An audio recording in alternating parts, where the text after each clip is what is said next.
Bonjour, bonsoir chers amis, vous êtes bel et bien branchés sur Malimbia officiel. On vous revient encore aujourd'hui dimanche comme vous le savez. C'est d'habitude, on vous revient avec l'actualité de la semaine.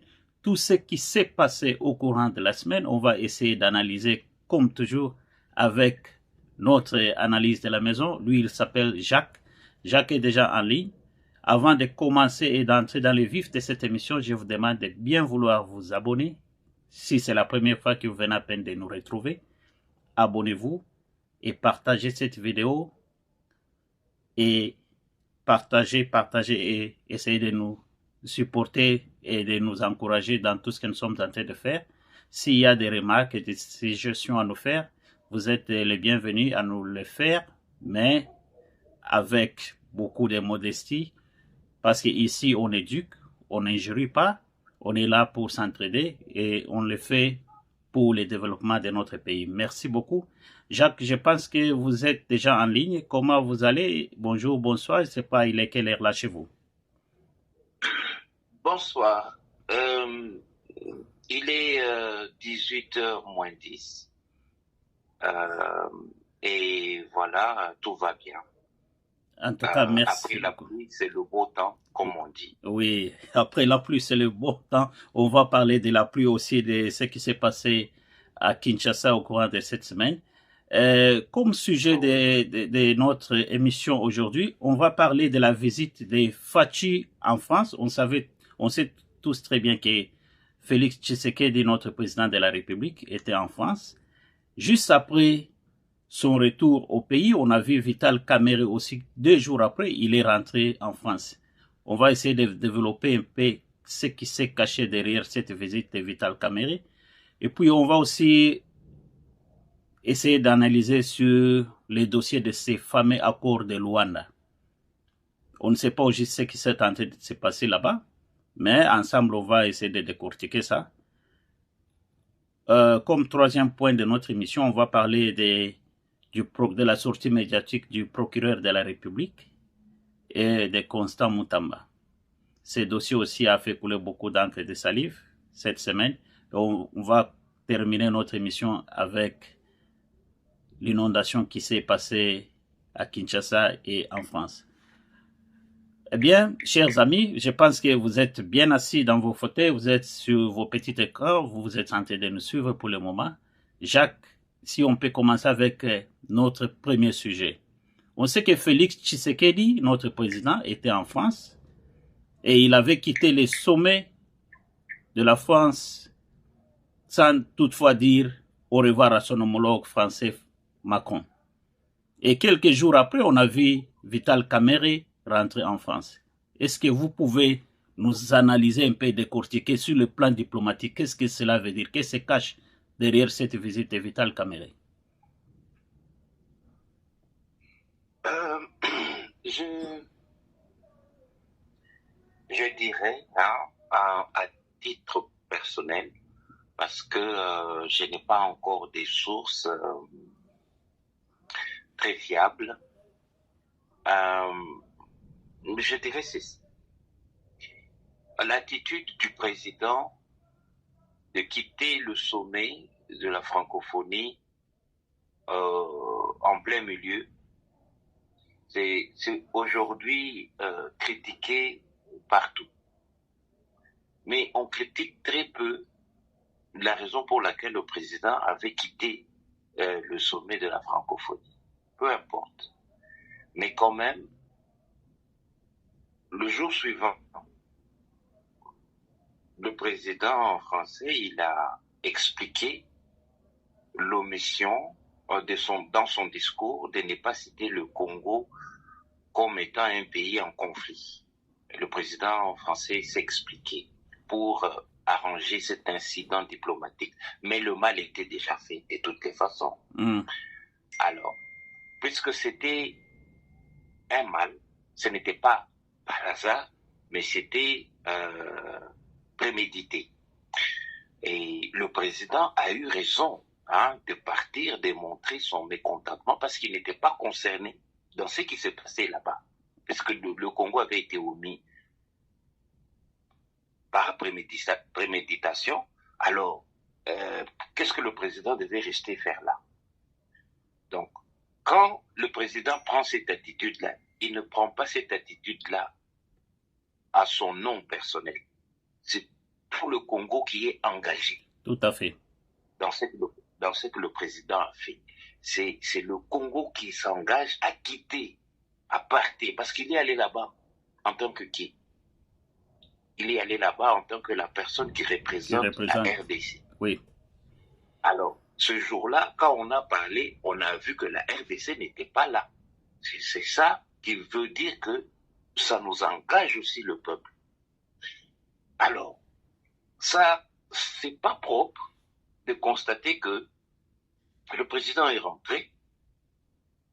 Ça devait être, si on devait considérer ça comme un deuil, comme honte qui était jetée sur le Congo, mais ça devait concerner tout le monde. Oui. Alors, pourquoi apparemment le président du Parlement va le jour suivant en France? Là, il y a ceci. Comme je l'avais dit à titre personnel, moi je constate seulement que il y a un flou qui est entretenu entre le président et le président du Parlement. Il y a un flou qui sont en train d'entretenir les deux là. Je vois mal pourquoi le président laisserait cette liberté-là au président du Parlement de rentrer là où nous avons été humiliés et puis on le fait au nom de la démocratie ou bien c'est quoi? Parce que quand même, je vois mal aujourd'hui un pays comme le Rwanda qui nous attaque et puis sans que le président soit au courant, le président du Parlement prend un vol et il va au Rwanda, il passe 2 jours et puis il rentre à Kinshasa comme si de rien n'était et puis le président n'a rien à dire parce que c'est au nom de la démocratie. Ça ne va pas, non? Ça ne va pas. Donc si Kamere est parti en France le jour suivant, après que le président ait claqué la porte la veille, c'est que demain, ne soyons pas surpris que Kamere est parti au Rwanda, à Kigali, faire une visite de courtoisie à Kagame. Donc ça sera normal. Ça sera normal. C'est-à-dire que le président, en fait, ne dirige pas. C'est chacun, il fait ce qu'il peut dans son petit coin. Hein, il va entretenir les relations avec les ennemis ou bien les adversaires du président. Ça ne va pas. Ça ne va pas.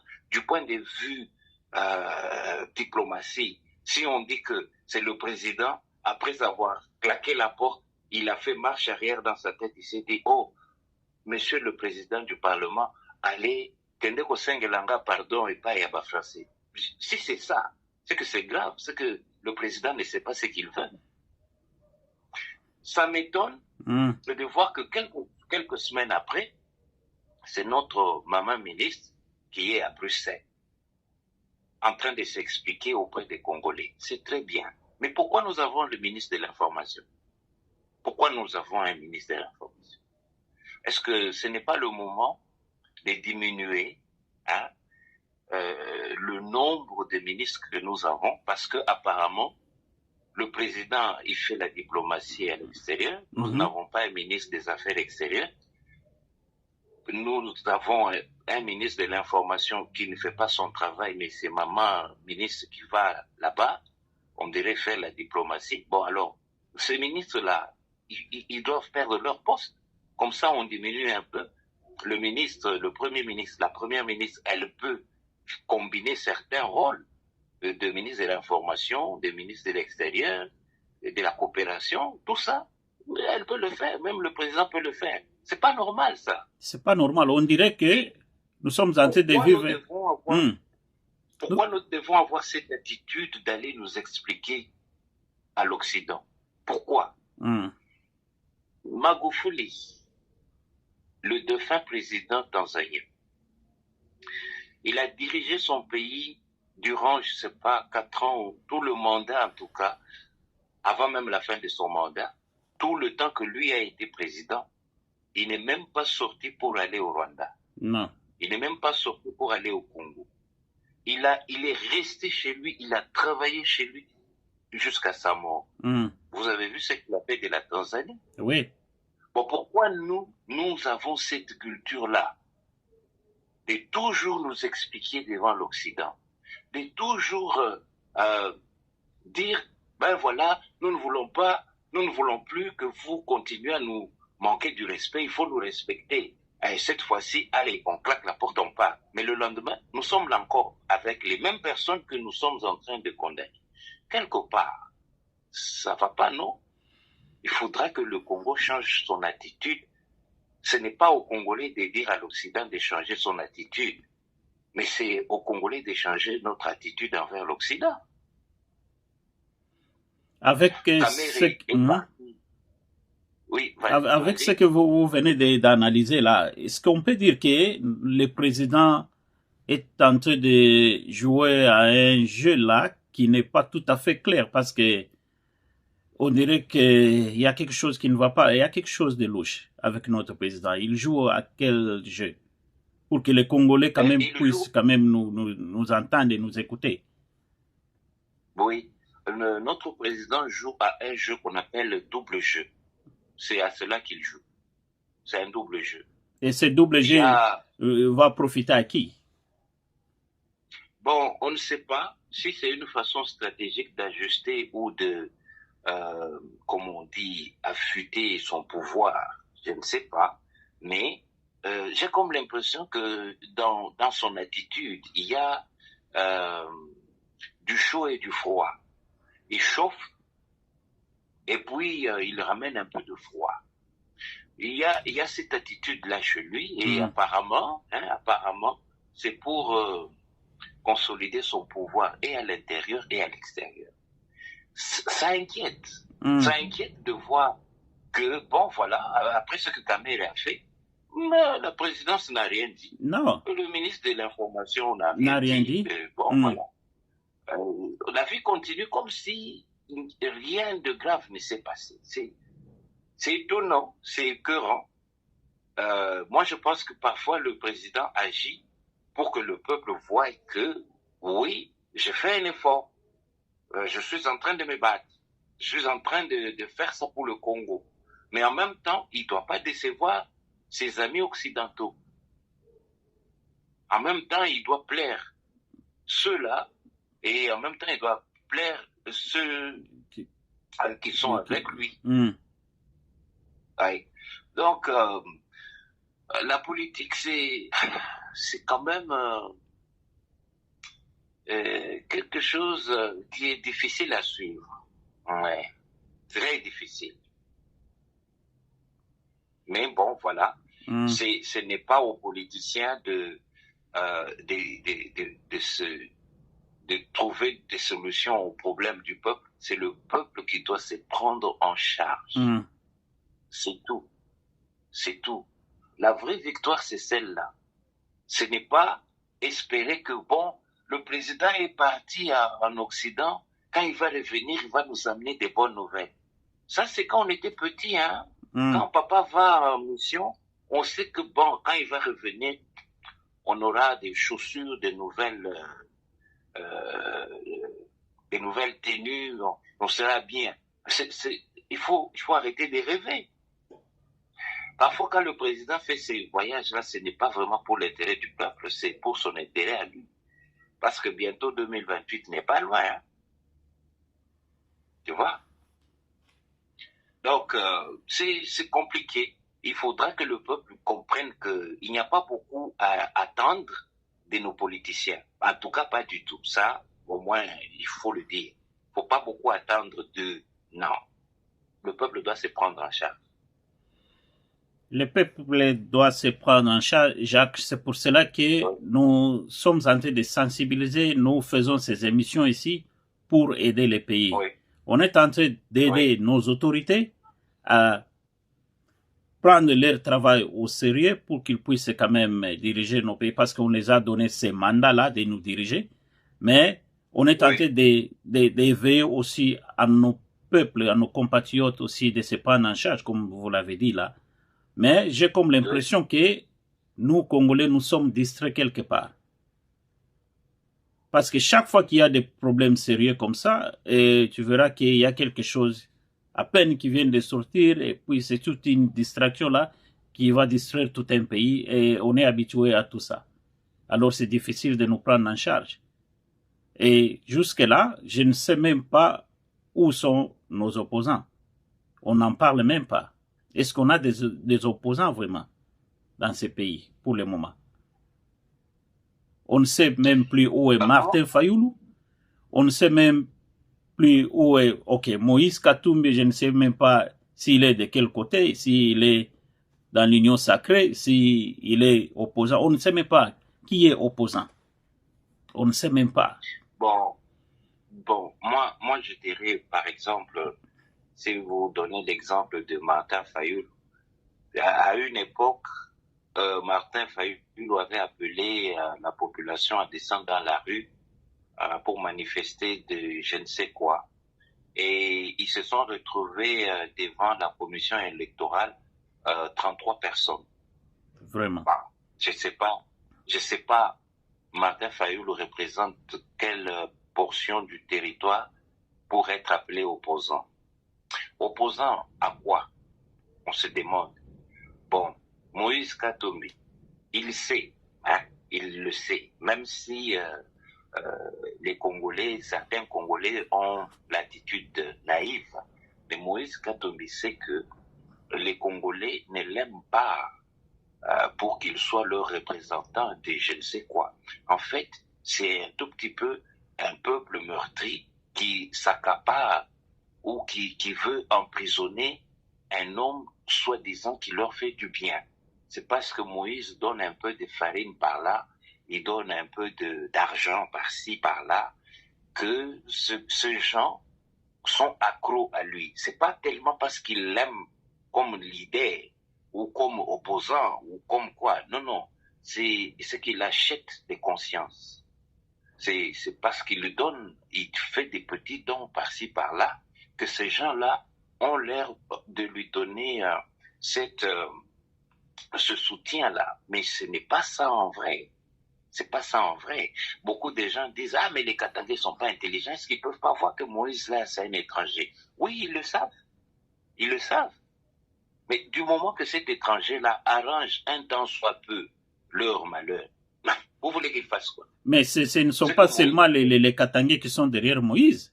Vous avez vu quand il faisait sa campagne à l'américaine, là, il a été bien accueilli à Bandundu, à l'Équateur là-bas, partout de ce côté-là, à l'est du pays, n'en parlons même pas. Hein? Il a de la popularité. Oui. Comment vous pouvez dire qu'il n'est pas aimé par les Congolais? Mali, c'est ça que je suis en train de dire.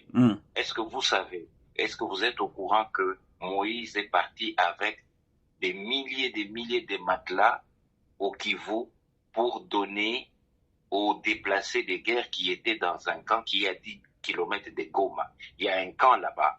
Il a amené des matelas pour qu'on fasse un don à ces gens-là.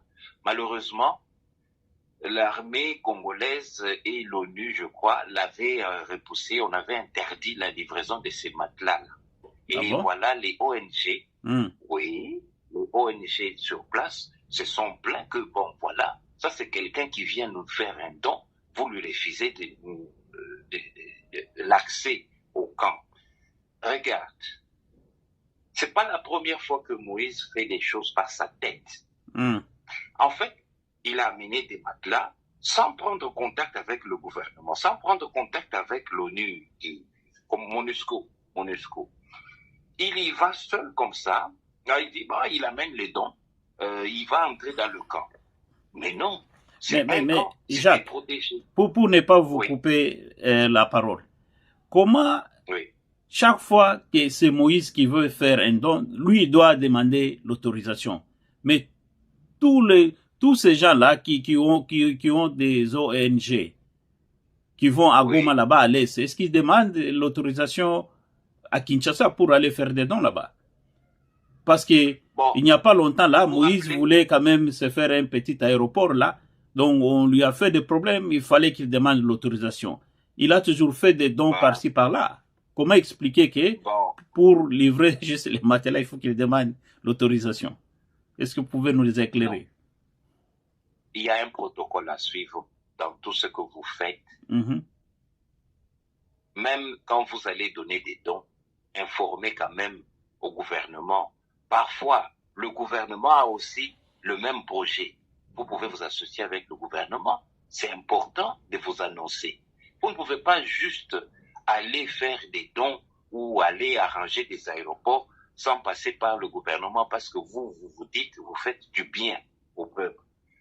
Mali, est-ce que vous vous rappelez qu'il y a quelques années, un représentant de l'ambassade d'Italie avait été abattu là-bas, à l'Est, lorsque le Rwandais était au pouvoir? Oui. Non. C'est Félix qui était au pouvoir, le premier mandat de Félix. Oui. Bon, maintenant, dites-moi, est-ce qu'il y était allé comme ça, ou bien il avait demandé la permission avant d'aller là-bas? Ben, je vous informe que le monsieur, il avait demandé la permission au gouvernement. Il a dit, je représente une ONG, nous allons amener un peu d'aide aux déplacés de guerre à Goma. Le gouvernement congolais lui a interdit. Le gouvernement congolais lui a dit, monsieur, n'y allez pas.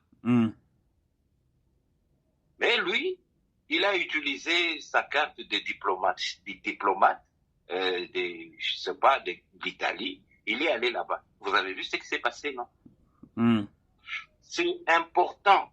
Même quand vous voulez, à l'époque de Mobutu, c'était dit, non? Quand vous arrangez la route sans que le gouvernement vous ait donné l'aval, ils viendront détruire ça après, hein?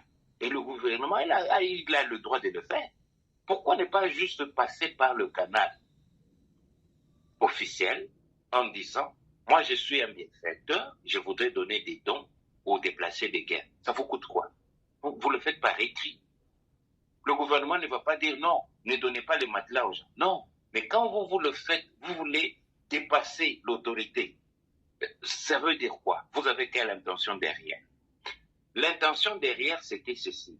Je ne leur dis rien, je vais donner ces matelas à ces gens qui en ont besoin. Comme le gouvernement va mal réagir, ça fera de moi encore plus populaire qu'avant. Quand il est allé à Goma et que des gens étaient derrière, ils n'étaient pas derrière la personne. Ils étaient derrière ce que la personne peut leur offrir. C'est tout. C'est tout. C'est pas ça être populaire. C'est parce qu'ils ont vu, de l'autre côté, il a fait ça, il a fait ça. Ah ben, nous aussi, il peut faire quelque chose de bien. Moïse, je crois, était parti au Kasaï. Il était bien accueilli. Je suis sûr que ce peuple-là l'aime beaucoup, non? Ils étaient allés parce qu'ils ont vu qu'il amenait quelque chose pour eux. C'est tout. C'est tout. Ce n'est pas ça être populaire, hein.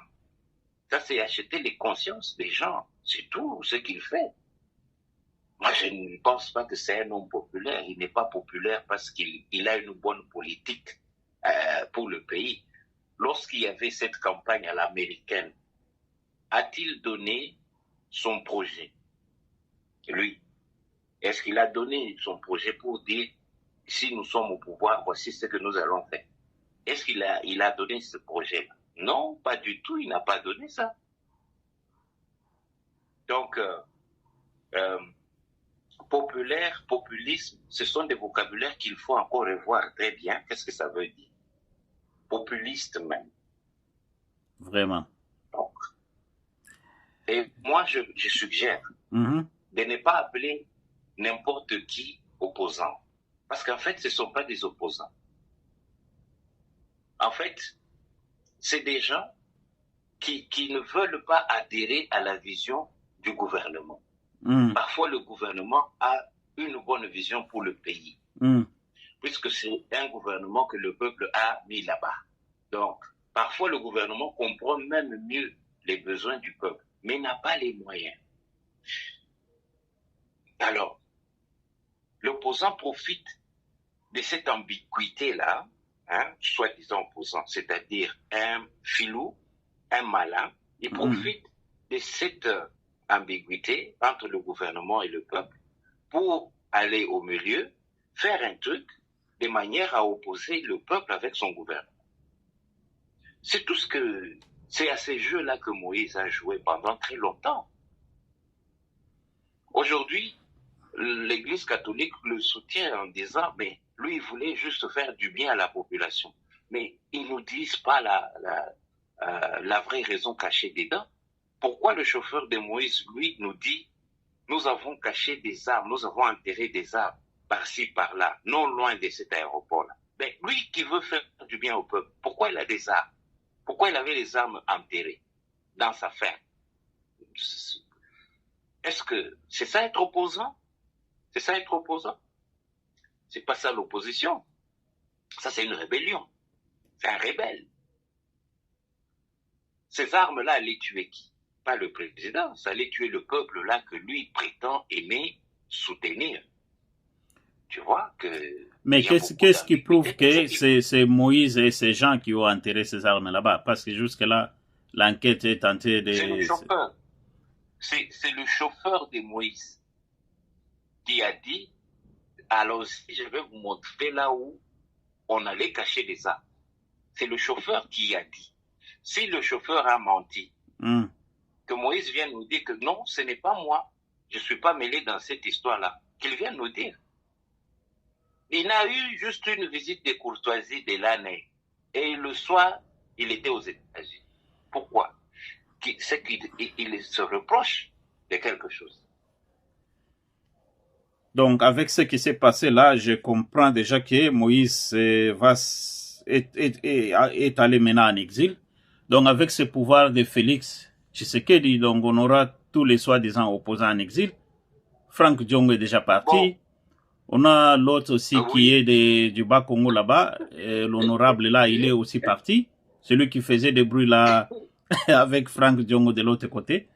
Et Moïse Katumbi vient de fuir aussi. Et il y a un monsieur aussi du Kasaï, je crois, Kasaï occidental. Claude Lobaya, comment on appelle? Il paraît il est aussi en exil. Claudel, si c'est Claudel, bon. Yeah. Donc, au juste, les pouvoirs de Félix va faire fuir tous les opposants, parce que les opposants sont tentés de lui dire la vérité en face. Non. Ce sont des opportunistes qui saisissent une occasion pour salir la réputation de quelqu'un qui essaye de bien faire son travail. Vous étiez habitué à ceci. Ah ben voilà, moi je vous ai soutenu. Donnez-moi un quota au Parlement, donnez-moi aussi un quota au gouvernement. Aujourd'hui, il s'est fait que la dynamique a changé. On ne veut plus ce genre de gouvernance. On veut changer la Constitution.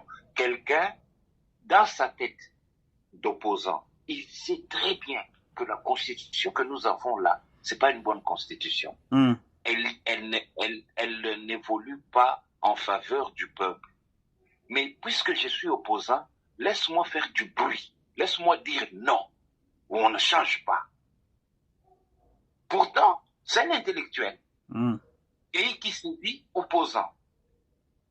Il le comprend très bien. Quand on lui donne, mais prenez la Constitution, lisez de la première page jusqu'à la dernière. Est-ce que c'est bien? Consciemment, il sait que c'est pas bien. Mais comment est-ce qu'il pourra contribuer à montrer que lui, dans ce pays, il est populaire? Qu'est-ce qu'il fait? Il dit, c'est bon, gardez la Constitution là. C'est écœurant que des gens qui ont étudié, soi-disant, soutiennent une Constitution qui met à genoux le pays. Vraiment. Ils ne sont pas opposants. Ce sont des opportunistes qui n'ont pas eu leur place au Parlement ou au gouvernement. Ils sont aigris. C'est pourquoi ils s'élèvent, ils crient. Pourquoi est-ce qu'il y a beaucoup d'opposants qui ont fui, qui ont quitté le pays? Commençons par Franck Diong. Est-ce que vous ne savez pas que Franck Diong avait sollicité un poste au gouvernement qu'il n'a pas eu? Et c'est pourquoi il est parti, il s'est déchaîné, il a fait sortir toute sa haine et sa rage. Parce qu'il n'a pas eu ce qu'il voulait. C'est quelqu'un qui était en prison à l'époque de Kabila. Et c'est Félix qui l'a fait libérer de la prison. Mais comment tout d'un coup, le même Franck Diongo se retourne contre Félix, c'est qu'il a fait des demandes qu'il n'a pas eues. Si tout le monde devait avoir un poste parce qu'ils ont parlé du bien de Félix, moi aussi, je dois avoir un poste au Congo, sinon je deviens rebelle. sinon, tout le monde deviendra rebelle. On va revenir sur ça. Ok, oui, je vous écoute. On dira que Tshisekedi est devenu dictateur. Non, non. Je vous donne un exemple pour conclure cette question. Il y a des gens qui sont habitués à faire ceci. Ils passent devant les pauvres mamans qui vendent au marché. Maman, faut ta quittance. Sinon, Tokokanga. La pauvre dame donne. Le monsieur, il prend l'argent, il met dans son sac et il lui fait une fausse facture. Il donne à la dame. Il revient le lendemain. Maman a payé, ça c'est la quittance santé. La maman paye. Lui, il passe tout son temps à récolter l'argent auprès de ces femmes-là, au marché. Quittance et Azando ou quoi là, je ne sais pas. Ils ont ces pauvres mamans-là qui vendent parfois des légumes, sont obligés de payer des taxes, des quittances et quittances. C'est au nombre de 15 quittances qu'elles doivent payer. Bon. Cet argent-là va où? Cet argent-là va dans la poche de celui qui prend qui fait le recouvrement. Lorsque quelqu'un vient de quelque part, quelqu'un d'intelligent, quelqu'un qui a le souci pour son pays, il dit, bon voilà, nous allons informatiser tout ça. L'argent ne viendra plus recouvrir l'argent chez vous, mais c'est à vous de venir à notre bureau, que nous avons bien installé là au marché. Vous venez, vous payez et on vous donne un timbre. Et nous, quand on donne un timbre, ça compte dans notre système que nous avons reçu de l'argent des Mali. Et on vous donne une quittance, enfin un timbre pour justifier que vous avez payé. Et cet argent va directement dans le compte unique de l'État. Maintenant, dites-moi, est-ce que le monsieur qui passait recouvrir l'argent auprès des pauvres femmes, il sera content du nouveau système qui a pratiquement arraché le pain de sa bouche? Non. Il ne sera pas content. Il y a des gens qui ne veulent pas le développement du Congo parce qu'ils profitent dans le désordre. C'est ça, les gens que vous appelez opposants. En fait, ils profitent. Comme le système est bafoué, ils profitent. Et quand on commence à arranger les choses, quand on commence à parler de changer la Constitution, quand on commence à parler de numériser tous les services de l'État, c'est-à-dire un ministre ne peut pas aller à la banque dire moi, mon budget pour mon ministère, c'est 3 millions de dollars. Donnez-moi ça en cash. Vous ne ferez plus jamais ça encore. Parce qu'on va numériser tout. Vous avez besoin d'argent. Vous avez un compte, non? On transfère dans le compte. Il y a ce qu'on appelle traçabilité.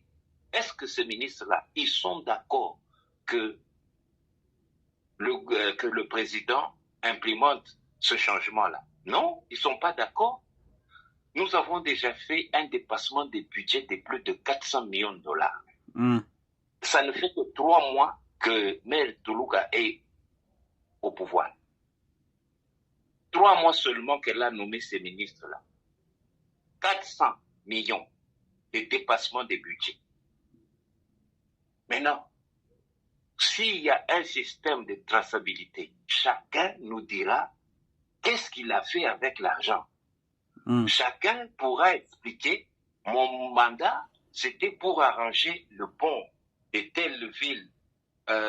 Nous avons fait les travaux et ce qu'on m'a donné comme travail à faire, c'était payer les enseignants. Mais moi, j'ai dépensé autant. Il faut que chacun nous dise pourquoi jusque-là les ministres ne sont pas encore passés au Parlement pour expliquer leur... C'est ça le problème. On devait aussi parler de ça. Pourquoi? Normalement, ils devaient nous donner les rapports de 100 jours. Oui. Pourquoi jusque-là ça ne passe pas? Parce qu'il y aura beaucoup de blessés. Il y aura beaucoup pratiquement tous les ministres vont démissionner parce qu'ils n'ont rien fait. Ils ne vont pas démissionner. C'est pour cela que nous insistons sur les changements de la Constitution. Quand nous faisons des émissions comme ça, il faut que le président puisse quand même nous écouter. Le peuple est en train de parler. Ce que nous disons ici, c'est parce que nous suivons ce que le peuple nous raconte chaque jour. On ne peut pas vivre dans un pays où, comme vous aviez soulevé un problème là, je voulais même assez qu'on puisse parler de ça. On se réveille d'un bon matin là, un monsieur là, parce qu'il n'a pas eu le marché de manager un building là, tout d'un coup là, il devient aussi rebelle. Par là, je vais parler de Laurent Sokoko. Donc, il rejoint aussi Nanga. Il veut aussi faire sa rébellion de l'autre côté parce qu'il n'a pas eu le marché de manager un building parce qu'on a donné ces marchés-là à les soi-disant Abedachou. Mon frère, on vit dans quel pays où il y a vraiment un désordre comme ça? Donc, je peux aussi me réveiller un bon matin là. Je dis, non, président Félix, moi, j'avais introduit mon dossier là-bas pour avoir les marchés de ramasser toutes les bouteilles là qui sont partout dans la ville de Kinshasa là-bas. Maintenant, vous avez donné ces marchés-là à un Indien. Donc, je deviens aussi rebelle. Bon, Mali, moi, je veux dire ceci. Je ne suis pas catholique. Mais je reconnais quand même une chose chez les catholiques. C'est que les catholiques, ils ont une très bonne maîtrise de la gestion. Ça, c'est incontestable. En tout cas, chez nous, oui. Dans les années où nous étions encore très petits, l'UNILO était géré par les catholiques. L'Institut supérieur pédagogique était géré par les catholiques. Et je voyais mes frères qui bénéficiaient de l'aide, qui avaient la possibilité d'étudier avec des bourses, et on leur donnait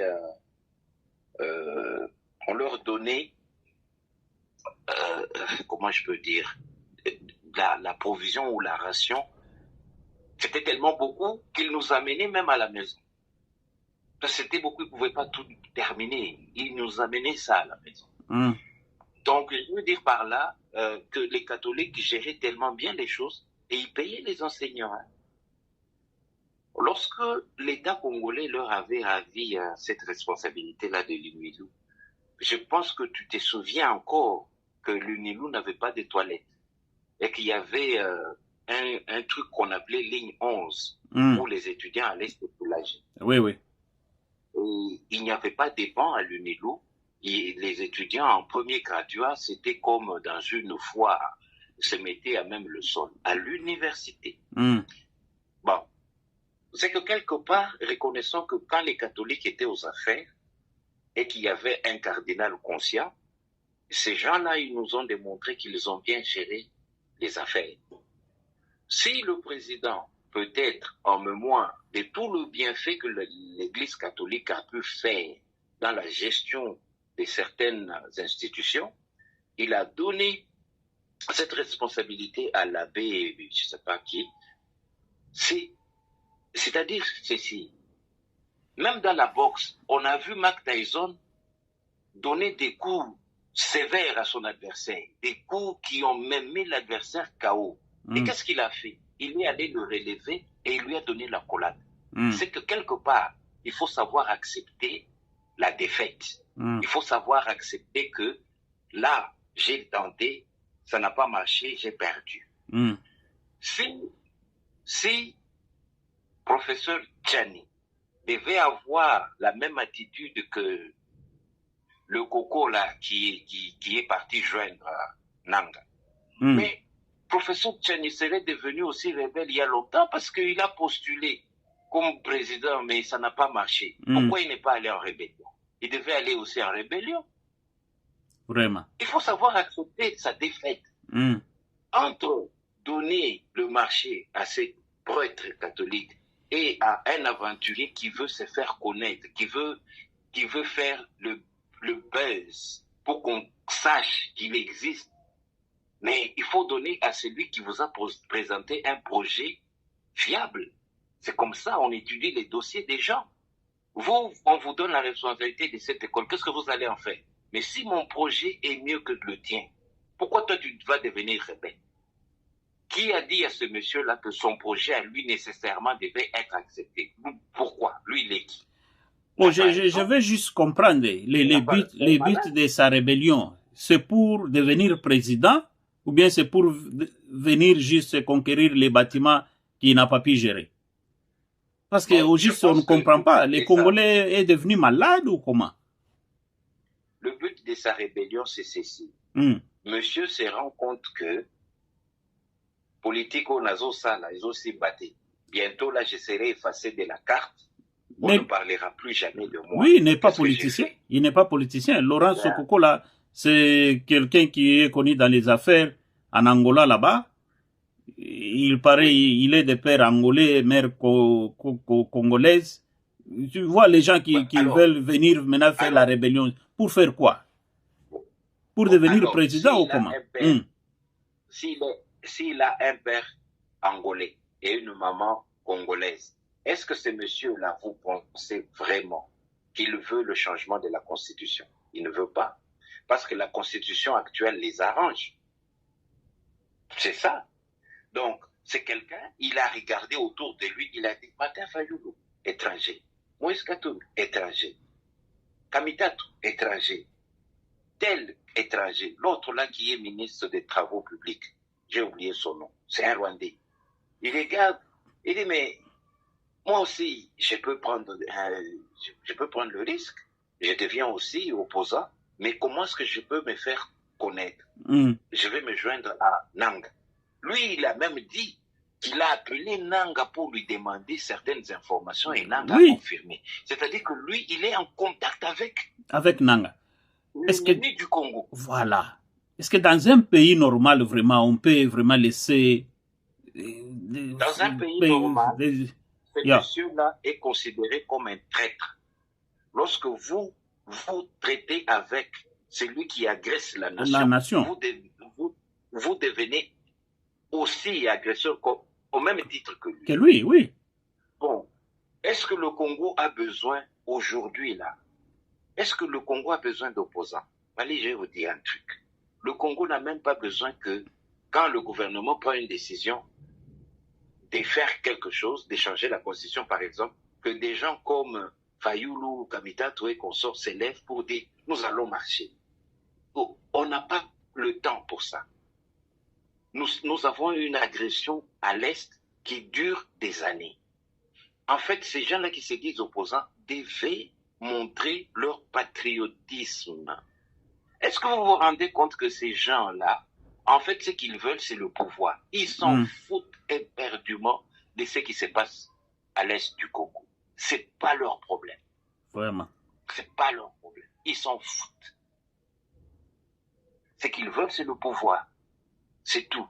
Alors, qui est aussi naïf pour ne pas comprendre ça? Les Congolais ont compris. On sait. Et quand il y a des Congolais derrière eux, c'est parce qu'ils se disent, c'est parce ils les ont leurrés. C'est parce qu'ils se disent que, voilà, Soki Mokozio et Aleki, Ngana Kozwape, Mwandam. C'est tout. C'est tout. Ce n'est pas parce qu'ils les aiment ou parce qu'ils croient en leur connerie. Non. Ils sont là parce qu'ils sont démunis. Ils voient l'élite politicien congolais qui, un jour nommé ministre, le deuxième jour, il a 50 véhicules chez lui. Alors il s'est dit, ça c'est une vie facile. Tout le monde veut devenir politicien. Tout le monde veut devenir président. Parce que c'est tellement allé très profond dans leur tête qu'ils pensent que l'argent facile, c'est devenir politicien ou opposant. Tu vois? Jacques, je suis en train de réfléchir un peu. Oui. Nous qui avons quand même quitté le pays et nous vivons à l'extérieur, à l'étranger plutôt, on essaie un peu de comprendre quelque chose que nos compatriotes au pays peut-être ne comprennent pas. Je prends un exemple d'un compatriote, donc vous vivez en France ou bien vous vivez aux États-Unis. quelqu'un qui se réveille un bon matin là, il fait sa vidéo, il la lance sur TikTok, comme les fameux Laurent Sokoko l'a fait. Il dit que, et puis on connaît là où il reste, hein. Il reste en Angola, c'est quelqu'un qui a un domicile, il a la résidence là-bas, on connaît bien chez lui.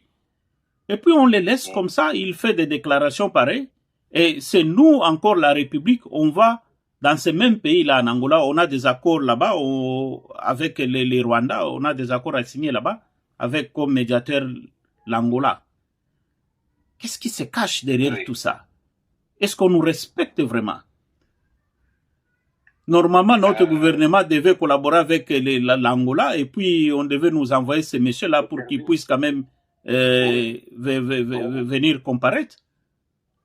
C'est un rebelle. Bon, Mali, moi, je pense que il y a deux façons de gérer le cas de ce Coco. La première façon de bien gérer ça, c'est que le gouvernement congolais doit ignorer ça. Si le gouvernement congolais ignore ça, ça ne lui donnera pas les ailes. Mais si le gouvernement congolais se mêle de ce que le monsieur a fait comme déclaration, alors il faudra frapper et l'avoir. Il ne faudrait pas frapper et le louper. Parce que si l'État congolais demande son extradition vers le Congo et que l'Angola refuse, ce monsieur-là devient fort. Quand le gouvernement reste calme, ce monsieur-là ne va pas aller loin avec sa publicité parce qu'en fait, il a besoin de publicité pour se faire connaître. Mais si le gouvernement veut l'avoir, il faudra que le gouvernement se rassure que nous allons l'attraper, l'amener à Kinshasa et l'amener à passer des bons moments avec...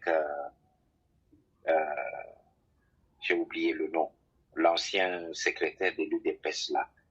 Jean-Marc. On va l'envoyer. Hein? Avec Jean-Marc. Oui, Kabound, oui, voilà. Donc il faut l'amener, parce qu'ils ont le même langage, ils ont la même verve. Donc c'est des gens comme ça, ils doivent avoir des cellules ou bien un bloc réservé aux gens qui insultent le président. Il faut le mettre là-bas. C'est très bête que quelqu'un se lève un bon matin et puis il décide de prendre des armes. Il va tuer qui? Il va pas tuer le président. Il va tuer les innocents. C'est ça. Il y a quelques mois là, Malanga, il a quitté les États-Unis avec son petit Bouchou. Il arrive à Kinshasa intoxiqué comme un malade. Est-ce qu'il a tué le président? Il n'a rien fait. Au contraire, il a perdu des hommes et lui-même est parti avec sa folie. Vraiment. C'est ça que le monsieur ici, le Coco ici est en train de faire. Il n'a qu'à venir. Il n'aura pas le président, ça c'est sûr, il ne l'aura pas. C'est lui qui va y rester. Hein. Et puis, il est du tout haut là. Il est tenté de recruter. Il fait appel à tous les ex-phases. Tous les ex-phases. D'ici là, le mot d'ordre sera donné. Mais ça, vraiment, ça c'est quel pays? Moi, je me demande un peu, dans un pays comme la France, là, quelqu'un qui se réveille, il dit que moi, je suis Al-Qaïda, je suis en train de recruter ceci, cela. La France, est-ce que la France va les laisser comme ça? Non, aussitôt qu'il termine de lancer sa vidéo, que déjà... C'est fini, on commence déjà à les chercher. On va commencer à les chercher. Ouais. C'est de même qu'aux États-Unis, on ne peut pas laisser un monsieur comme ça là se balader partout. Il est tenté de recruter. Les gens attendent le mot d'ordre. Oui. Bon, maintenant, il a une mémoire courte, ce monsieur-là. De toutes les façons, il y a un jargon chez nous qui dit lorsque la mort te cherche, elle ne va pas te louper, hein, elle t'aura. Le monsieur, apparemment, la mort est en train de le chercher. C'est pourquoi il est devenu hystérique, il est devenu fou. Il a oublié qu'il y a quelques mois, un certain Malangou s'est fait abattre comme un chien avec ses prétentions. Et lui, il fait la même chose. C'est que la mort le cherche. Ça se voit que vraiment, la mort rôde autour de lui. Hein. Il est en train de voir, comme Sango le dit, Azomona Kaka Milinga. C'est ça qui le fait parler comme ça. Ben, il n'a qu'à essayer. qu'il recrute les Vraiment. anciens EPAS et qu'il aille faire la guerre à Kinshasa, qu'il aille. Pourquoi il nous dit ça dans les médias? Il n'a qu'à faire ça, qu'il aille à Kinshasa. Et il nous dit ça pourquoi? C'est le buzz dont je parle. Toi, tu veux attaquer le président. Pourquoi tu vas dans les médias, tu dis Nazo recruté? Recrute en silence et puis attaque. On va voir. On va voir. On va lui trouver une solution au cimetière à côté des Malawi. C'est tout. Vraiment. Mais on ne peut pas quand même prendre tout ça à la légère, parce que quelque part là, c'est l'image de tout un pays qui est exposé, et puis le monde est entier de nous suivre, mais ça fait honte quelque part. Quand même, on doit avoir quand même un gouvernement responsable, Jacques, pour ne pas s'éterniser à un même sujet. On a vu aussi le procureur général faire sa sortie médiatique parce qu'il devait normalement faire leur sortie Ezoa.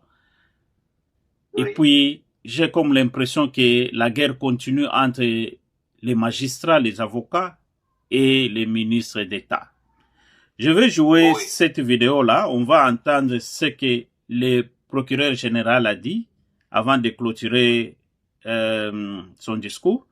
Et puis, on va écouter ce que Constant Mutamba aussi avait dit. Et puis, on va analyser.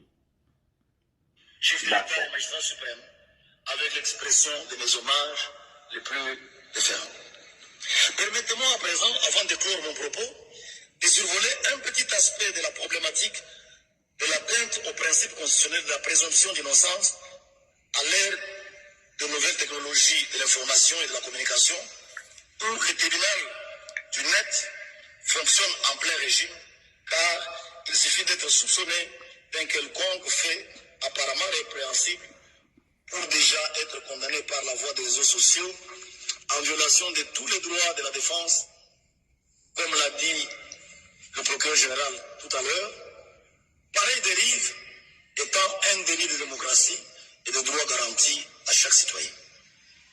Puis-je noter à ce stade que les magistrats que nous sommes avons également besoin d'être couverts par cette présomption d'innocence par rapport au discours populiste qui nous vilipende à la longueur des journées.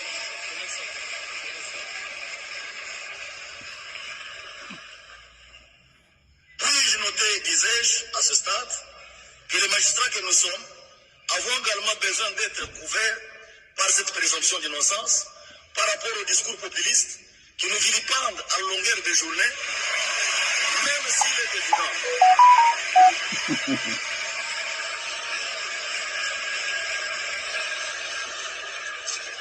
Même s'il est évident que dans nos rangs, il y a certainement des antivaleurs. Les membres de nos familles, surtout nos enfants, ceux dont les parents sont honnêtes et justes, traînent la honte d'être pointés de doigts ou de lèvres comme descendants des antivaleurs, alors que nous luttons avec eux pour accompagner votre haute autorité dans la lutte contre cette peste de corruption. Tous ceux qui crient au populisme... Là, c'est Mutamba qui répond maintenant. Ils ne disent pas quelle est la loi que le ministre a violée, parce que nous faisons tout conformément à la loi. C'est plutôt eux qui doivent respecter la loi, parce que nul n'est au-dessus de la loi. Le régime des plus forts, je vous le dis, est dépassé. On a le choix, soit de rester dans les statu quo, soit de changer le pays. Je ne sais pas, lorsqu'ils se réunissent, tous ces réseaux mafieux, ils auraient dû avoir honte d'eux. Honte parce qu'ils ont affaire à un jeune qui pouvait aimer autant la vie que eux. Honte parce qu'ils ont affaire à un jeune qui a encore du sang chaud, qui devait plus verser dans les antivaleurs que eux. Et lorsque c'est un jeune qui doit commencer à leur administrer des leçons de la moralité, il y a un problème. Jacques, vous avez suivi? Oui. Là, c'était le procureur. Il a clôturé son discours avec ce qu'il a dit là. Et Mutamba vient de répondre. Oui. J'ai comme l'impression que la guerre continue. Est-ce qu'on aura vraiment un État sérieux? La justice est toujours malade. quelque part là, ils sont frustrés parce que Moutamba a essayé de fermer un peu tous les points par où quand même il recevait de l'argent. Et maintenant, ils ne sont pas contents. Bon, dans ce que moi, je comprends, d'une part, chez le procureur, je constate que c'est un inconscient qui ne veut pas lâcher prise. C'est-à-dire, il était habitué à quelque chose, à un système. Et apparemment, il a du mal à accepter le changement. Il était habitué à un système de regarder et de ne pas voir. Maintenant qu'il y a quelqu'un qui le fait voir, il a du mal à croire que c'est réellement ça. Il est le seul qui dit que la justice chez nous est gérée par des gens honnêtes, qui ont des enfants et vous abîmez leur réputation et tout et tout. Il est le seul à dire ça. Il y a des gens, chaque jour, qui perdent leur titre parcellaire aux mains des avocats. C'est même pas entre eux-mêmes, la population. Non, non, non. C'est un avocat, parce qu'il a des connaissances, parce qu'il a, je ne sais pas quoi comme avantage, qui s'accapare des titres parcellaires des gens. Et le procureur, c'est tout un réseau. Un tel discours. Il tient un tel discours comme si on a dit un truc qui n'est pas vrai sur lui ou sur son ministère. Bon. D'autre part, moi j'ai dit, accuser Moutamba de populisme, ce n'est pas vrai. Moutamba, en fait, ce qu'il est en train de faire, c'est qu'il dénonce le mal. Il essaye de combattre le mal. Mais seulement, il ne le fait pas seul. Il le fait avec le peuple. Il dit, voilà, j'ai fait ça, j'ai fait ça. Il explique pourquoi il fait ça. C'est pas ça le populisme. En fait, ça, c'est le patriotisme. Vous n'allez pas lui reprocher d'être patriote. Non. Et moi, je pense que Moutamba, il doit fermer ses oreilles et faire son travail. Et s'il y a un mécanisme qu'on peut entamer pour arrêter les magistrats, il faudra les arrêter un à un jusqu'à ce qu'on se débarrasse de tous les corrompus qui sont là-bas. C'est ça que moi je peux dire à Moutamba. Il ne faut pas reculer. S'il recule aujourd'hui, il nous a ramené 20 ans en arrière. Il ne peut plus reculer. Il n'a qu'à aller de l'avant. C'est pour cela qu'il a besoin de l'appui de la population. À lui seul, il ne saura pas. C'est tout un réseau, je vous dis. Oui. Est-ce que vraiment il y a encore quelqu'un au Congo qui ne comprend pas que Moutamba fait un bon travail? Si l'extérieur pratiquement a compris que dans le gouvernement de Tshisekedi, apparemment, il y a un seul ministre. Bon, il y en a deux, Mama Toulouka et Moutamba. Le reste, c'est quoi? Ce sont des gens, des touristes qui sont venus accompagner Moutamba et Mama Toulouka, c'est tout. C'est des touristes. Qu'est-ce qu'ils font? Le ministre de l'Enseignement, il fait quoi? Parce que les enseignants sont impayés. Bon, maintenant, lui, en tant que ministre, il fait quoi? Il fait rien. Il fait rien pour résoudre le problème. C'est-à-dire que lui, il perçoit 40 000 $ chaque mois en tant que ministre. Hein. Je ne sais pas si vous êtes au courant qu'il perçoit un salaire de 40 000 $. Ah bon? Alors, si les ministres, 54 ministres, perçoivent 40 000 $ chacun, il reste combien d'argent pour les militaires et les enseignants? Parce que ce sont les plus touchés. Ce sont les plus touchés dans cette histoire. À part les fonctionnaires de l'État, il reste combien pour eux pour qu'on les paye? C'est-à-dire, un ministre de l'enseignement, par exemple, quand il perçoit ces 40 000 $, il prend le budget qui était alloué pour les salaires des enseignants. Il met ça sur les bitcoins ou bien il se construit, je ne sais pas, une villa quelque part. oui, une villa comme celle de Kazadi. Parce que si Kazadi a construit ça et qu'il n'a pas été puni, moi, je deviens ministre, je peux aussi construire ça, je ne serai pas puni.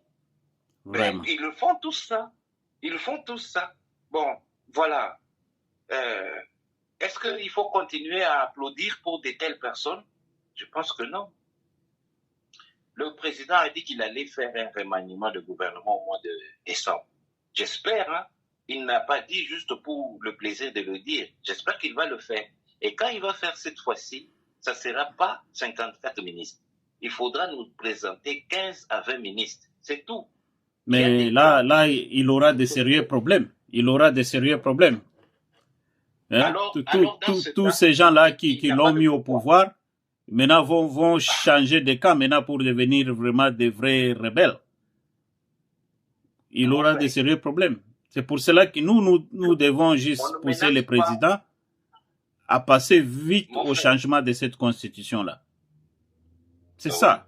C'est ça la solution. On ne menace pas le président. Je sais. On ne menace pas le président. Le président, il a le dernier mot. Quand lui a tapé le marteau sur la table, tout le monde se lève et exécute. Si le président nomme 15 à 20 ministres et que les autres se retrouvent dehors, ils doivent se dire que nous avons eu aussi notre temps de bouffer à la table des grands. 40 000 $ par mois, c'est pas peu, c'est beaucoup, ça nous suffit, on arrête là. Il faut savoir quand arrêter et laisser la souveraineté du peuple aller au-dessus. Vous n'allez pas continuer à marginaliser les gens parce que vous avez soutenu le président. Alors on ne paye pas les enseignants, on ne paye pas les militaires parce que vous, il y a une année, vous avez été là faire la campagne américaine pour le président. Soyons sérieux quand même. L'intérêt de l'État dans tout ça est où? L'intérêt du peuple dans tout ça, il est où? Il faudra que ces gens-là acceptent. Si le président réduit son cabinet, ça va nous faire un gain sur les millions de dollars qui partent en fumée pour des gens qui n'ont rien à voir avec développer le pays. Pas seulement les ministres, hein, et aussi les parlementaires. Tous ces gens que nous avons là-bas, qu'est-ce qu'ils ont comme boulot? Qu'est-ce qu'ils font là-bas? Bon, nous avons à peu près 500 parlementaires ou 450, je ne sais pas.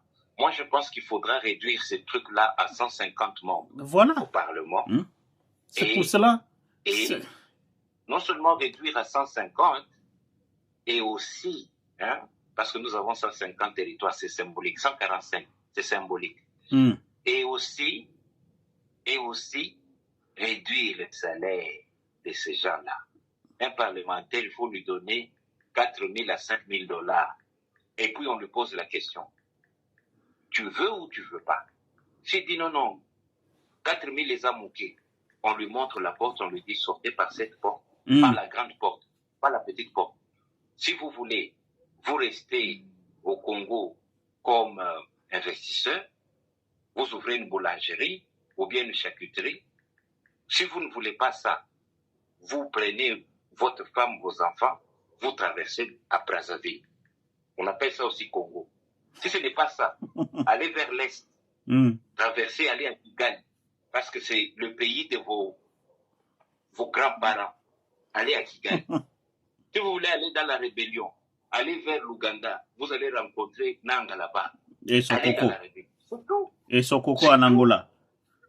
Oui. Il y a encore d'autres possibilités.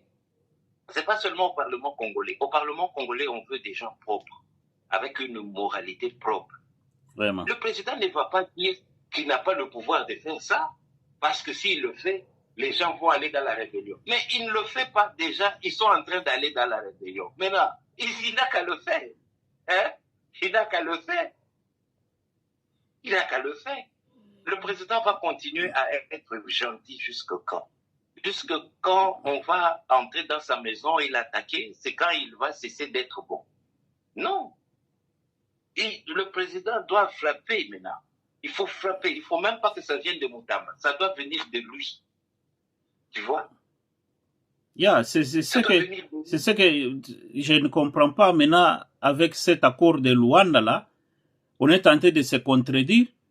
Notre Mama Toulouka vient de dire autre chose et les ministres des Affaires étrangères rwandais aussi vient contredire ce que notre maman avait dit. Au juste, on ne sait pas qui dit vrai. Qu'est-ce qui se passe là-bas? Qu'est-ce qui se cache derrière cet accord? On ne sait même pas. Mais qu'est-ce qui empêche à notre gouvernement vraiment de faire la guerre au Rwanda une fois pour toutes? Félix, même s'il faut devenir saint, plus qu'un saint. Donc lui, même comme ce que vous venez de dire là, quelqu'un vient vous attaquer dans votre maison, vous ne savez même pas vous défendre. Donc vous voulez juste négocier avec cette personne-là. Attaquez les Rwandais là. Donc il ne faut pas aller bombarder les innocents.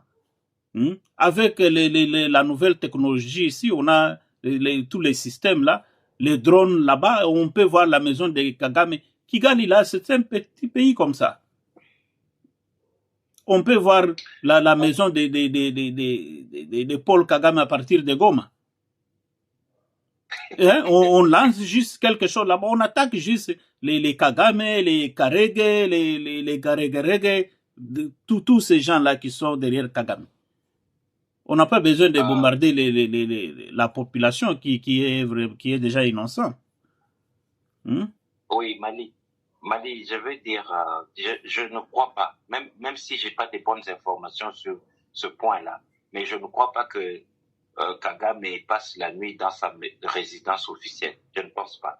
Il dort dans la brousse. C'est là où il passe la nuit. Bon, Mali, Mama Toulouka a fait un rapport où elle dit que le Rwanda a signé de retirer les 4000 soldats qu'ils ont envoyés chez nous. Et la ministre des Affaires étrangères du Rwanda dit que eux, ils n'ont pas vu ça, ça n'a jamais été question de ça, ils connaissent pas ce problème. Voilà. Mali, ma préoccupation est celle-ci. Est-ce que nous sommes à la première fois où le Rwanda ne respecte pas les accords? Ça, c'est de 1. Est-ce que nous sommes à la première fois où le Rwanda ment à la communauté internationale? Ça, c'est des 2. Et de 3, peut-être. Est-ce qu'il ne sait pas que le Rwanda ment ou a menti pour faire cette image des victimes? Alors que c'est le Rwanda qui attaque le Congo, c'est le même Rwanda qui se présente comme la victime de calomnie et de discours de haine. Qui ne sait pas ça? Tout le monde le sait. Ils ont fait croire à la communauté internationale qu'au Congo, il y a un discours de haine envers les rwandophones. C'est ça qui avait amené le président à dire que ces soi-disant Banyamulenge étaient des Congolais. C'était pour montrer que lui, il n'a pas de problème avec le peuple rwandophone et que nous n'avons pas des discours de haine envers eux. Vous pensez, je crois que je l'ai dit dans l'autre émission la semaine passée, quand quelqu'un entre chez vous, il fait du mal à votre famille. Vous, quand vous sortez, vous dites du bien de cette personne-là parce que vous ne voulez pas avoir un discours de haine. Il n'y a que les Occidentaux qui ne comprennent pas ça parce que le président Macron a dit il faudra qu'on laisse tomber les discours de haine. Il ne comprend pas ça. Il n'y a pas un Occident,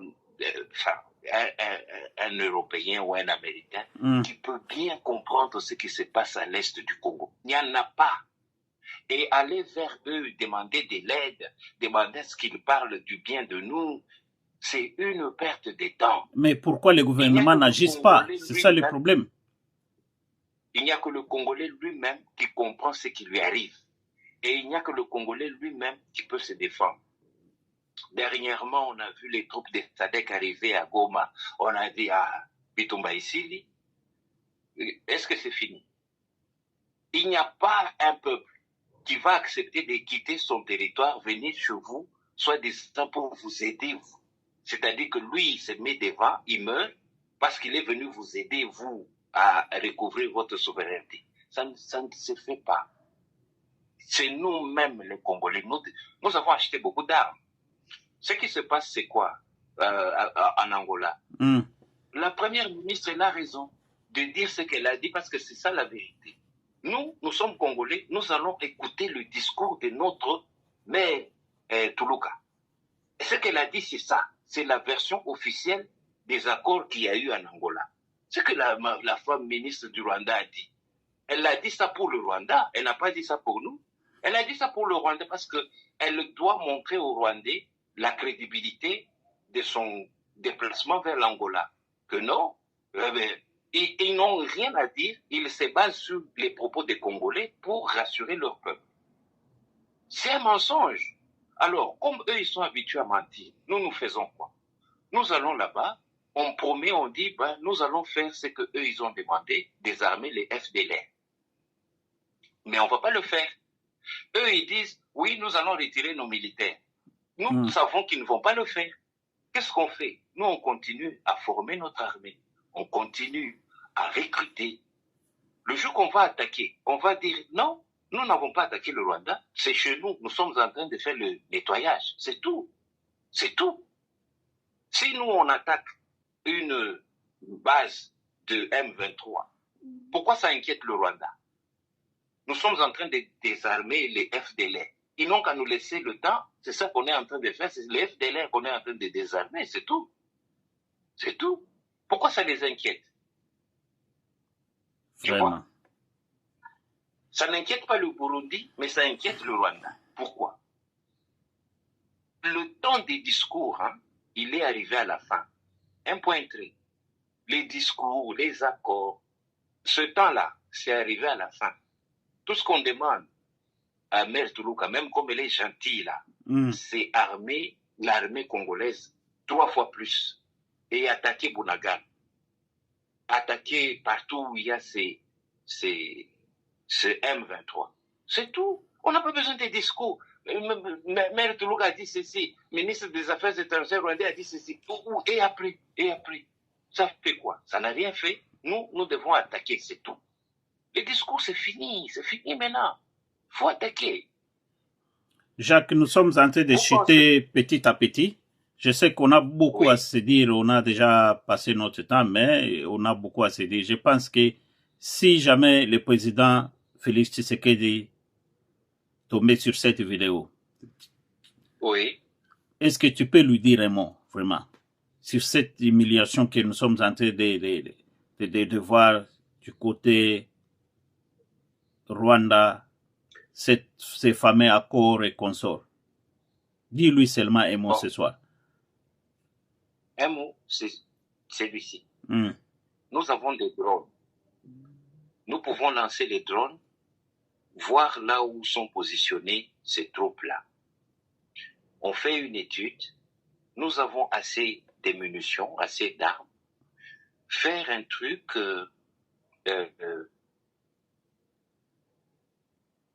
sans pour autant y annexer les mouchards.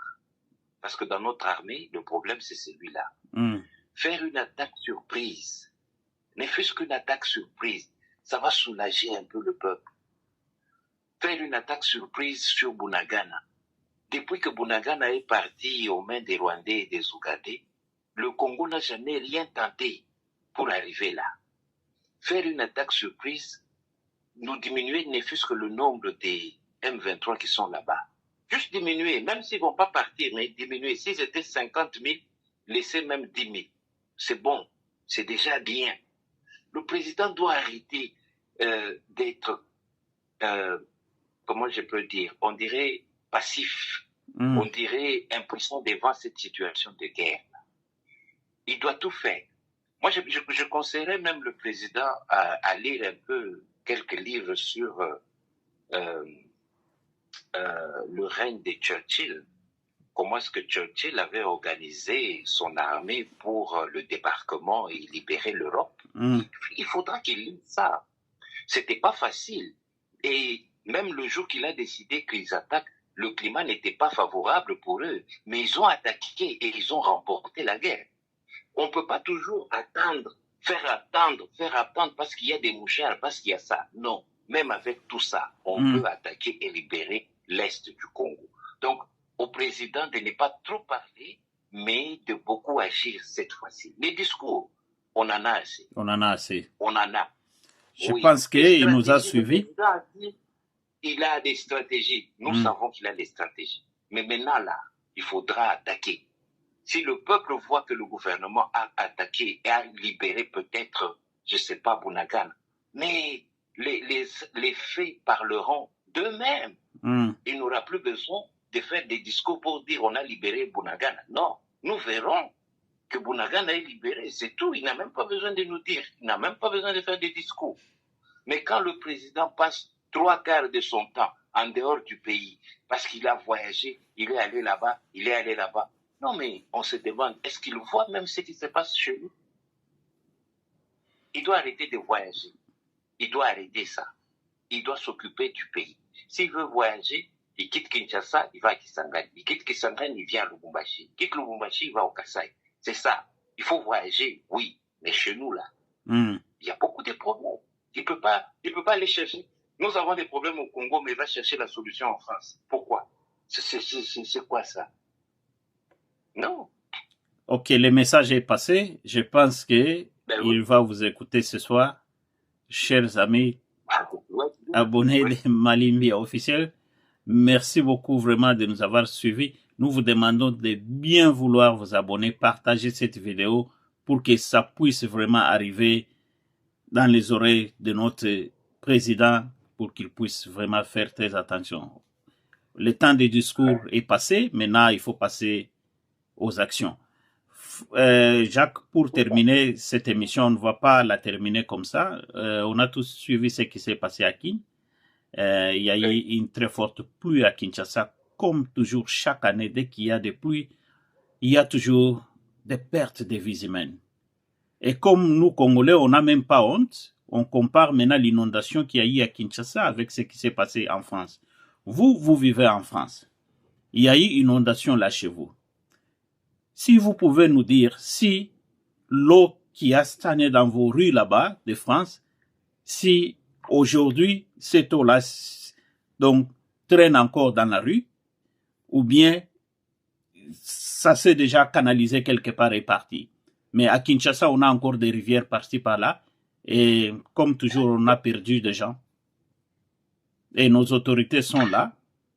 On attend à ce qu'ils puissent descendre sur le terrain et nous faire maintenant des vidéos et balancer sur TikTok, comme toujours.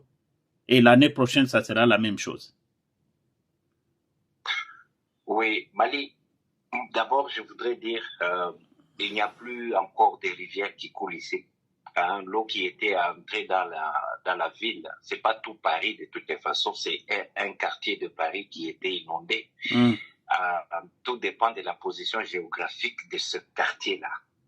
Tu vois, quand vous êtes dans une vallée, il y a beaucoup de chances que vous ayez ce genre d'inondation, plutôt que ceux-là qui sont un peu au-dessus, sur des collines ou sur des montagnes. Eux, ils n'ont pas connu cette catastrophe-là. Aussitôt qu'il y avait eu de l'eau qui avait inondé ce quartier-là, quelques heures après, tout avait coulé, tout était parti. Voilà. Et tout ce qu'on a fait après, c'était balayer le service de nettoyage et passer pour nettoyer tous ces dégâts-là. Aujourd'hui, on ne parle plus d'inondation parce que l'eau est passée. Hein. C'était vite fait. Bon, puisque nous avons des frères à nous au Congo qui veulent comparer les choses, je vais leur dire ceci. Lorsque cette eau de pluie est venue, elle est passée, c'était pas une eau sale, c'était l'eau des pluies. Et cette eau-là est passée dans les caniveaux et c'est allé, bon, au moment où nous parlons, cette eau-là est dans la mer, hein, dans la Méditerranée. Alors, ce que moi j'ai constaté sur Kinshasa, c'est qu'il y a eu des eaux de pluie mélangées à beaucoup de choses, à des bouteilles de plastique, à des bouteilles en plastique, à des plastiques, aux immondices, les fosses septiques bousillés. C'était une eau sale. Non seulement que c'était mélangé à tout ça, mais c'était mélangé aussi au courant électrique. C'est bien de comparer, mais il faut comparer avec la juste mesure. Vous avez vu ce qu'il y avait là comme électricité dans l'eau, des câbles, sûrement des câbles d'électricité volés, parce que ça ne doit pas être les câbles normaux de la SNEL. Non, c'était de l'électricité volée, c'est pourquoi il y avait du courant dans l'eau. Vous allez constater que cette eau-là, on dirait que c'était une eau venant d'une mer noire. C'était sale, c'était une eau sale. Oui. Aujourd'hui, que je suis quinois et que ma ville, c'est le miroir du Congo, il faudra prendre une gomme, effacer ce statement-là. Il faudra effacer ça. Il faut pas dire ça. La capitale ne ressemble pas au miroir du Congo avec ce genre d'inondation. Il faut modérer notre langage. Il faut pas dire ça. C'est mauvais de dire ça. Ce n'est pas le gouvernement qui va venir dire aux gens ne jetez pas les bouteilles en plastique sur la route. C'est pas au gouvernement. Si le gouvernement l'a fait, c'est bien. Mais il faudra que chacun soit conscient qu'il ne faut pas faire ça. L'inondation, c'est partout. Est-ce que vous savez qu'aux États-Unis, il y a eu aussi inondation le même jour? Mais on n'a pas vu les scandales comme ce qu'on a vu à Kinshasa. Si on dit que le peuple doit se prendre en charge, c'est quand même arrêter ces histoires-là de jeter n'importe quoi, n'importe où. Ça bouche les caniveaux. Et quand il y a une petite pluie, on a l'impression que c'est un déluge, que le président est allé chercher de l'eau de pluie pour déverser sur Kinshasa. C'est pas lui, c'est pas sa faute. C'est pas sa faute. Je n'approuve pas tout ce que le président fait. Mais là, dans ce cas, pourquoi les gens disent ah, le président là, il fait quoi? Regardez ce qu'il y a eu. Bongisi, c'est la Kassikoyo, t'as la inondation. Mais c'est pas de sa faute. Les gens jettent la saleté partout. Et ça va boucher le caniveau. Quand il y a la pluie, l'eau ne sait pas où aller. Ça vous rentre dans vos parcelles. Vraiment. Pourquoi les gens ne comprennent pas? Même quand vous faites la comparaison avec les autres. Mais regardez chez les autres. Eux, leur eau était propre. Aux États-Unis, là, on a montré des gens qui ont abandonné leur voiture. Ils ont dit, ah, on attend que l'eau coule, nous reviendrons prendre nos voitures. Mais à Kinshasa, on a vu des voitures qui passaient comme des bateaux avec l'eau. Un minibus là, 207 là, qui flottait là. Quand vous comparez, il faut comparer avec des mesures qui sont égales. Il ne faut pas dire, ah, dans la même en France. Oui, mais je vous dis qu'aux États-Unis aussi, il y avait la même inondation. Mais elle était harmonisée. Ça faisait la joie aux gens. Ils pleuraient pas. C'était pas un désastre. Pour eux, c'est bien. Il y a eu des pluies. Les fermiers sont contents. Oui. Mais chez nous, les fermiers ne sont même pas contents pour la pluie qu'on a eue là. Tu vois? Donc, moi, je demande à nos frères qui balancent n'importe quoi sur les médias de modérer un peu leur langage. C'est pas bien. Peut-être qu'il y a des gens qui s'inspirent beaucoup de ce que vous mettez dans les médias. Lorsque vous donnez une fausse information aux gens, c'est comme pour dire aux gens, ah, regarde, nous sommes malheureux chez nous avec des inondations. Même les Français aussi. Non, ça c'est passé un mauvais message, un faux message. Oui. Donc vous n'allez pas vous contenter de dire, ben nous sommes tous les mêmes, hein, après tout. Comme chez nous ça ne va pas, même là-bas aussi ça ne va pas, donc on se contente de ça, on se dit, bon, on est bien. Non, non. Et à Tokyo, il n'y a pas eu d'inondation, pourtant il y avait eu la pluie. Vous pouvez faire de même. Il peut y avoir la pluie, mais chez vous, il n'y a pas d'inondation. Et c'est ça qui montre, comment on dit, la particularité. Hein? Vous pouvez exceller ou bien briller dans le bien. Ce n'est pas parce qu'il y a eu une inondation à Paris que Kinshasa va se contenter de dire oui, c'est normal. Parce que même Paris, même New York, il y a eu l'inondation, donc c'est normal qu'on ait aussi l'inondation. Non. Est-ce que la quantité de bouteilles qu'on a vues là, flotter comme dans une rivière là, on dirait comme, je sais même pas comment expliquer ça, parce que ça fait pitié, ça fait mal, ça fait honte. Est-ce que On peut dire que ce sont des bouteilles qu'on a pu jeter pendant une semaine ou bien un mois. Non. Donc, c'est ce qui veut dire que donc la ville est trop sale. Donc, on nettoie même pas. C'est ça. Moi, j'aimerais dire, hein, c'est une suggestion. Lorsque le président va ramener les provinces à l'état d'avant, c'est-à-dire 11 provinces, voire même 6, je ne sais pas. Lorsque le président va ramener les 11 provinces telles qu'elles étaient avant que le Rwanda les divise, comme ils ont fait là, j'aimerais aussi dire au président une petite suggestion, de ramener Boma comme la capitale, comme le miroir du Congo. Laissez Kinshasa tranquille. Il faut ramener Boma comme la capitale. On est fatigué d'être une capitale qui brille dans des choses qui ne sont pas bien. Non. Et puis une capitale qui se trouve à côté d'une autre capitale, d'un autre Congo. On est fatigué de ça. Qu'on ramène notre capitale à l'intérieur, à Boma, comme c'était avant. Ça sera bien. Je pense. Kinshasa peut rester la capitale musicale, culturelle, ou je ne sais pas quoi. Mais la capitale politique, on ramène ça à Boma. C'est mieux.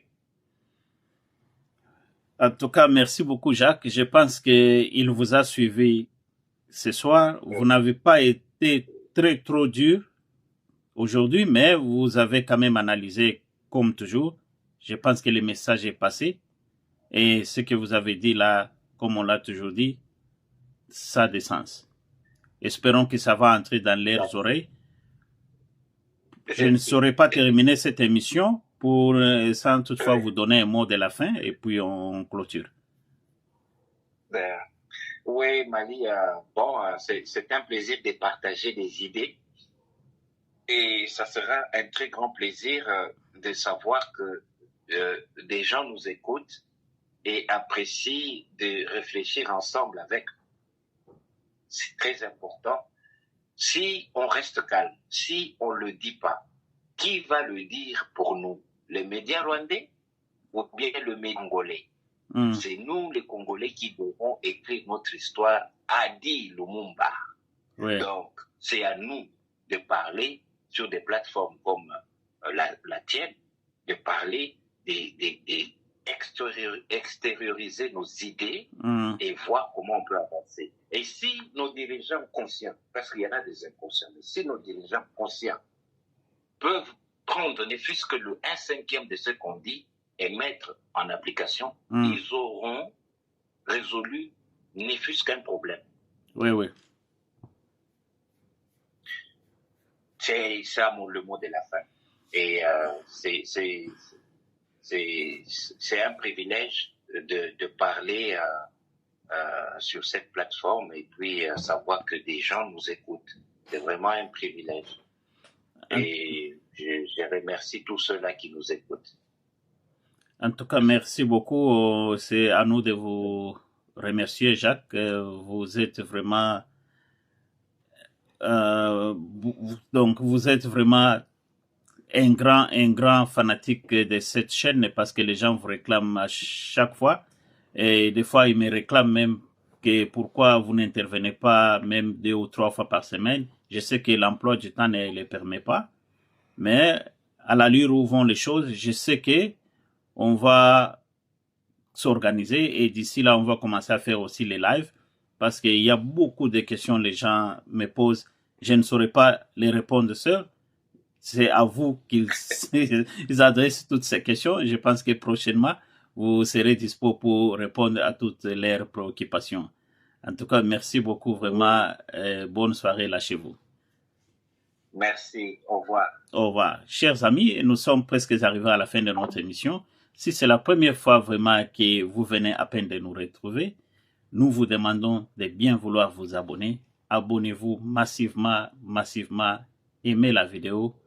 Partage-la. Parce que on est là pour l'intérêt du pays. On n'attaque personne. On fait nos analyses comme des intellectuels, comme tout Congolais qui réfléchit.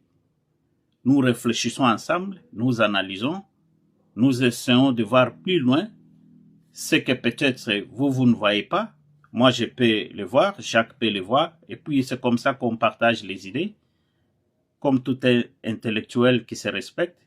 Si vous avez aussi des suggestions à nous faire ou des idées à nous donner, vous êtes les bienvenus. Vous nous envoyez juste un message. Si vous voulez nous envoyer un email, notre email adresse c'est malikmb@gmail.com.